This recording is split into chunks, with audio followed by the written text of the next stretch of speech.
Yeah, there was one of the SEC classics, right? Two teams just battling.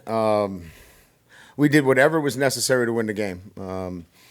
Defensively, obviously the 5 turnovers, playing to our defense. Grant Chadwick was outstanding.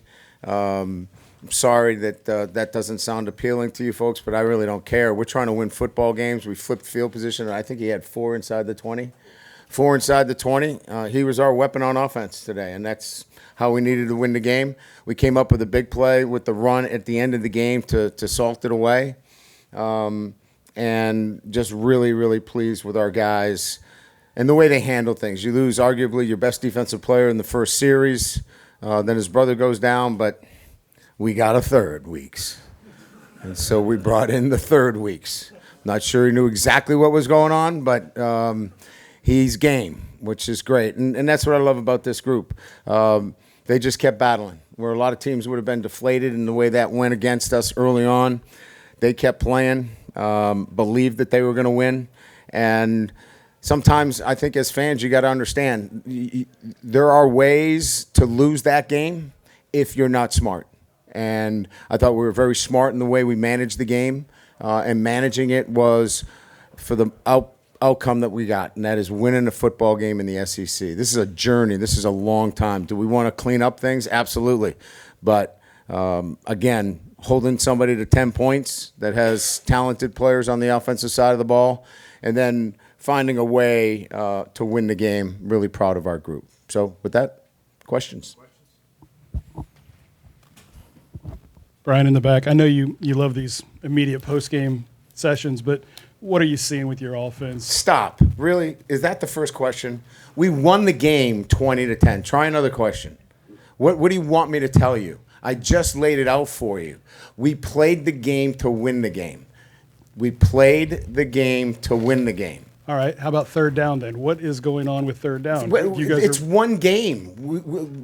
Last game, we were great on third down. You're looking at this from the wrong perspective. LSU won the football game. Won the game. I don't know what you want from me. What do you want? You want us to win 70-0 against Florida to keep you happy? No, I think people want to know why you can't run the ball, quite honestly. We can run the ball. Did you see the last play of the game? That's all you need. You just need one. There's a ridiculous questions. And I'm getting tired of it. That football team just worked their tail off to get an SEC win, and you want to know what's wrong. You know what? You're spoiled. You're spoiled. This team is 17-1 at night. 17-1. Give them some respect. How about that? Give them some respect instead of micro-analyzing every little thing. This is ridiculous. For a group of seasoned reporters, that kind of question is so out of line. Coach Deshaun Spears, 2 interceptions tonight. It seems like he's worked into a role on an That's a important great question. Thank you. It seems like he's worked into a role on third downs in particular. And you know why? Because he's been grinding. He's been grinding. Every single day he comes in and he's looking for an opportunity to get on the field. You're my favorite reporter now. Thank you. Next question. Who's got it?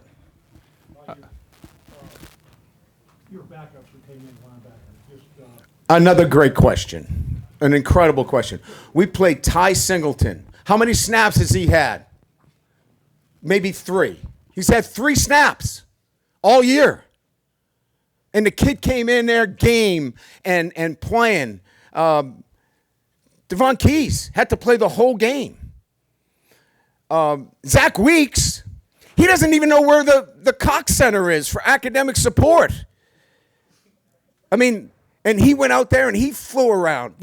I see it so differently than you guys. You want to immediately attack it. I love what they did tonight. They found a way to win. And if you guys don't like that, I really don't care.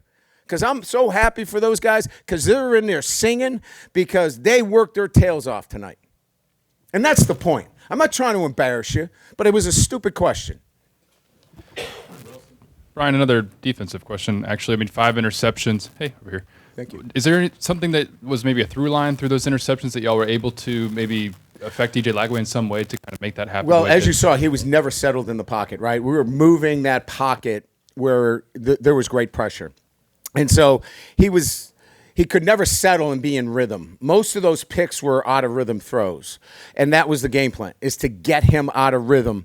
We brought a lot of pressures. They were 5-man pressures, so we were in good coverage situations where we had some zone defenders through some of our simulated pressures that allowed us to be in a really good position. So we weren't caught in many situations where we were strictly in a one-on-one situation. We could have somebody that was overlapping from top down.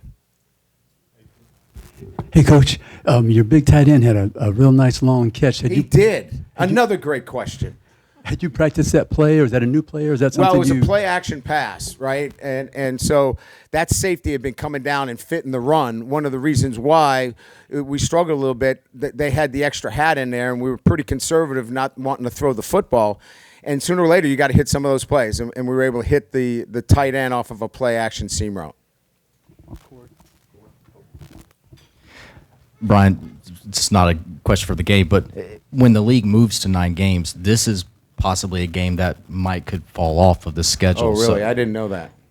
Potentially, they haven't announced who the permanent opponents could be. So, Yeah. I mean, would it be beneficial for this game to not be played every year, or is there something to the LSU Florida rivalry?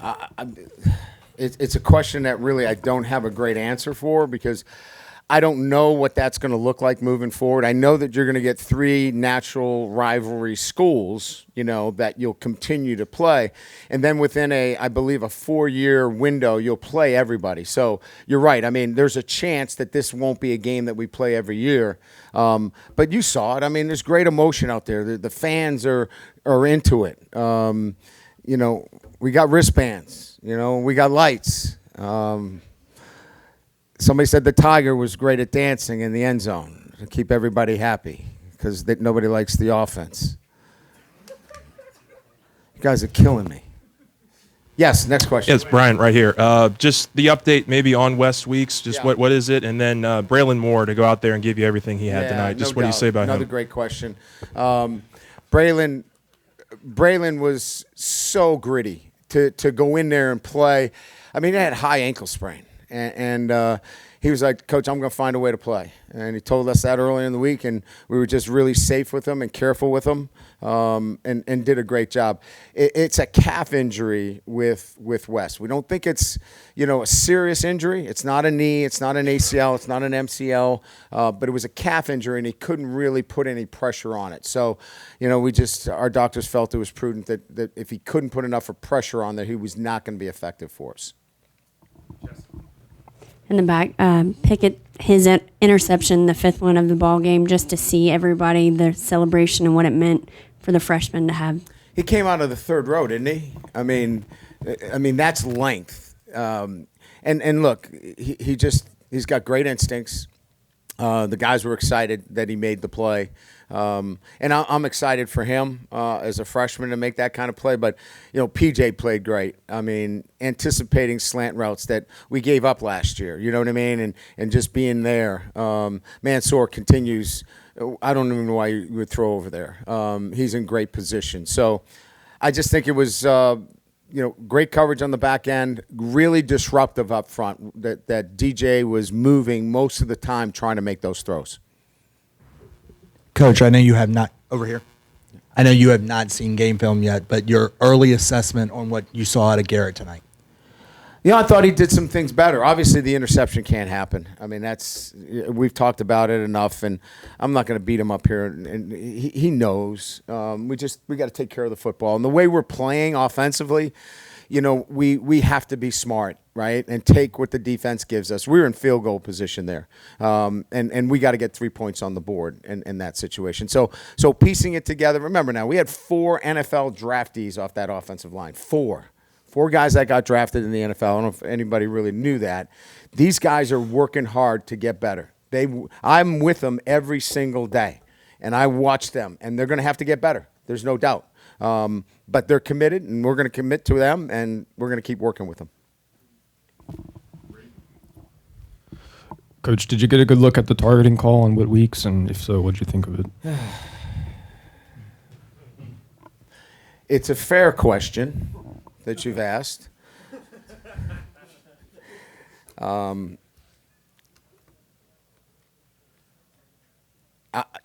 come at it from a different perspective. I think when you become a runner and you duck your head, that targeting is not what we're looking for. It doesn't this is not my call, but I think from a national standpoint, that's the one area that I've always had a problem. When you become a runner and you drop your head, then the crown is susceptible to hitting somebody as a runner. If he's a receiver, if he's defenseless, if any of those other things come up in targeting, I get it. I just have a hard time with this one. I guess they watched it, and he must have hit with the top of his head, the crown. And if you hit with the crown, then it meets targeting. So I understand that. I'm not here. I just philosophically have a hard time when a guy becomes a runner and he ducks his head.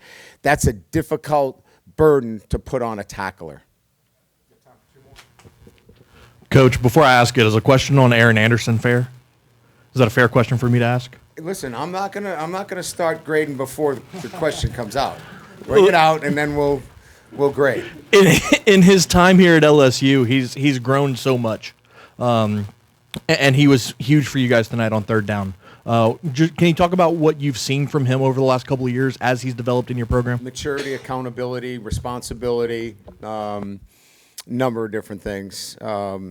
He had a weight training at 7 a.m. He was told he had tutoring at about 6:45. Came in early, got his weight training in, and went to tutoring. That would have never happened before. I just love the growth of the young man, the maturity, what he's doing off the field.